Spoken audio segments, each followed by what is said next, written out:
Hey, Mike here with my next installment of the SEC blog. We look at recap of Week 5 in the SEC.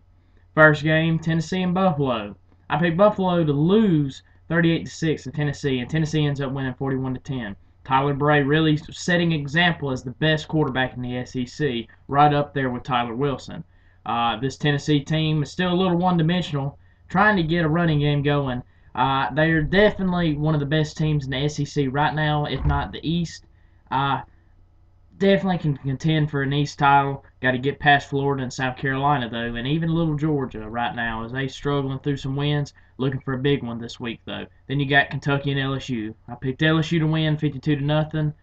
Kentucky loses 35-7 instead. Tyrone Matthew, one of the best players in all of college football right now, setting an example for this young LSU defense as they get ready to take on Florida. And Jordan Jefferson taking a snap and getting a touchdown against Kentucky, and there's a lot of talk of him maybe starting in the next few weeks for LSU, which to me is a lot of BS. A lot of BS. Jarrett Lee has proven himself to be the leader and an example. Jordan Jefferson, to me, has really proven himself to be nothing but trash. And this guy does not deserve to start this LSU team, who I think is on their way to a national title. Then you have Ole Miss and Fresno. Ole Miss, I picked them to win 34-21 and wins 38-28. Houston Nutt's under a lot of fire right now, and he has got to win a few more games if he expects to be the coach next year. Ole Miss screaming for just changes all over the place.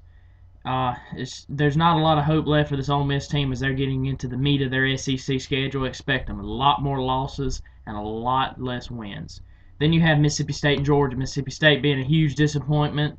I picked them to lose 24-17 to the Georgia Bulldogs, and they do in fact lose 24-10.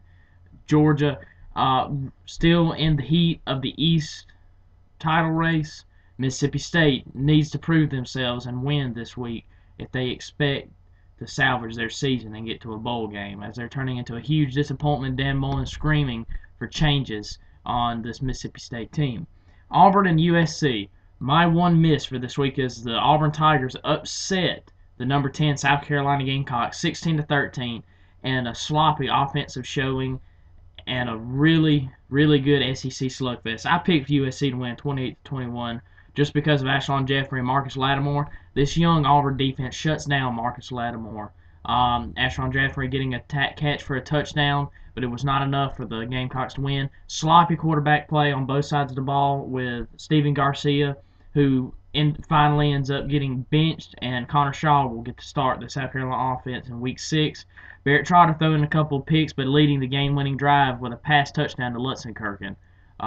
This team is going to take on Arkansas, and they are now ranked number 15. And it's going to look for a good game in Fayetteville this weekend. And then Texas A&M and Arkansas. I picked Arkansas to win 42-31, and they indeed win 42-38. This Arkansas team, just a lot of resilience, playing with a lot of motion right now. Tyler Wilson is hot. Still, they miss Niall Davis, and that running game is real weak. But this defense is what hurting this team more than anything else, and is what's going to keep them from even thinking about contending for an SEC West if they can contend anyway with the likes of Alabama and LSU. Speaking of Alabama, Alabama played Florida. I picked Alabama to win 28-18, and they shut out the Gators and hurt John Brantley, starting quarterback at Florida, 38-10. Courtney Upshaw getting an interception for a touchdown, which really set the tone for the rest of this game. With John Brantley going down, it really shows Charlie Weiss and his offense how important he is to this team. Jeff Driscoll he'll be starting this week against Kentucky. I'm sorry, no, Florida will be playing against LSU, excuse me. Jeff Driscoll, number one quarterback in last year's class, true freshman. Don't expect a lot more out of this Florida team. And that's also a reason why I bumped them down in my rankings, which we're about to go into next. My rankings of the SEC this week, of course, LSU still number one. They've proven themselves week in and week out why they're the consistent number one, with an excellent, very fast, strong defense. An offense that's struggling a lot, but Jarrett Lee leads them and gets them points when they need them. Alabama, very, very close race with LSU, but yet they have not played the caliber of teams like LSU has, and they've not really had as much challenge as the LSU. To me, The top 2 spots is not going to change unless LSU struggles against a team they shouldn't or loses. And 9 times out of 10, my prediction, LSU's not going to lose unless they lose to Alabama in Bryant's Court here in about a week or so. It's going to be one of the best games in a long time. Next, I have Arkansas. This team's emotional right now, playing with a chip on their shoulder. Their offense is the best in the SEC. Right up there with Tennessee. This team's going to be real good coming in the next few weeks. Expect to upset here in a little bit, though. Then I have Auburn. After their upset of South Carolina, I expect them to do real well here in a couple of weeks. This team, they're right now the dark horse in all of the SEC.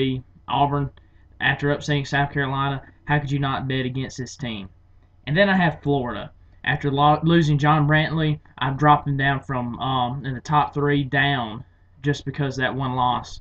Jeff Driscoll, they're going to struggle a lot as they're trying to find a new identity on offense. But remember, Charlie Weiss is their offensive coordinator. Anything can happen. Then I have South Carolina. Connor Shaw, still a question mark. Hopefully he'll do better than Stephen Garcia. This team can still contend for the East title, along with Tennessee, who comes in next with this red-hot offense, and Tyler Bray is an elite quarterback right now. Then I have Georgia, also can contend for the title. They've got to prove themselves against a marquee team, though. If Mark Richt wants to keep his job, he better do something and do it quick. And then I have Mississippi State, huge disappointment this season. If they want to salvage their season and get to a bowl game, they got to win a few good games. Vanderbilt, with Larry Smith out, this team had a lot of high hopes at the beginning of the season, and now they're going right back down to the bottom. But not as far as Ole Miss and Kentucky. Ole Miss, the only reason I had them ahead of Kentucky is they actually have an offense. Kentucky's, theirs is non-existent, and it's going to be that way for the rest of the year. This is Micah signing off with this cap-off video. This is Friday, and tomorrow I'll get with you my picks in Week 6 in college football. This is Micah Rockwell signing off. SEC.